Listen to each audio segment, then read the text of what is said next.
में चूर रहेनी, तबे माई लेकिन से दूर रहेनी। आजकल के फैशन में चूर रहेनी, तबे माई लेकिन से दूर रहेनी।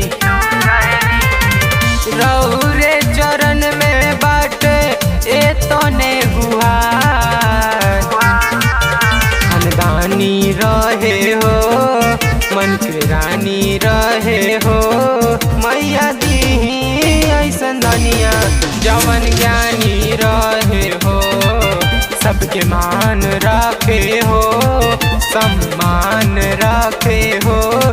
मैया दीही ऐसन धनिया जवन ज्ञानी रहे हो।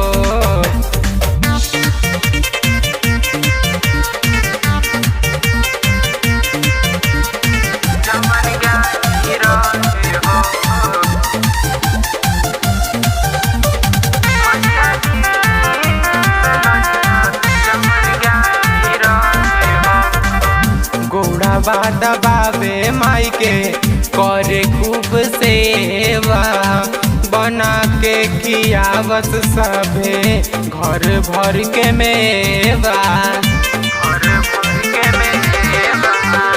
गोड़ावा दबावे माई के करे खूब सेवा, बना के खियावत सभे घर भर के मेवा।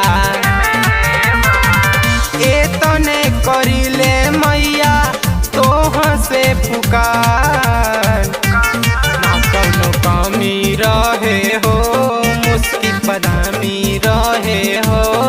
मैया दीही ऐसन धनिया जवन ज्ञानी रहे हो, सबके मान रखे हो सम्मान रखे हो।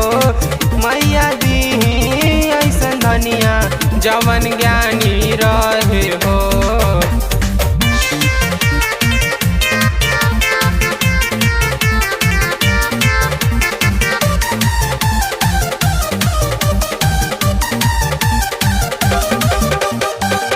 बोले तलागे जैसे बोला ता कोयलिया, मन सा पुरैती आकाश पहिरहिए कोयलिया।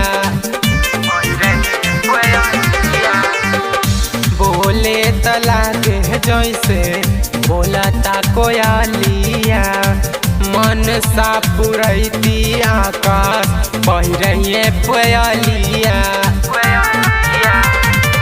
संदीप सागर है कहे बार बार, बड़ी कामी रहे हो अंतर्यामी रहे हो।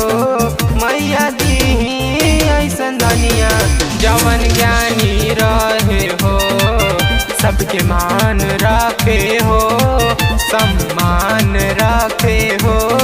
मैया दीही ऐसन धनिया जवन ज्ञानी रहे हो।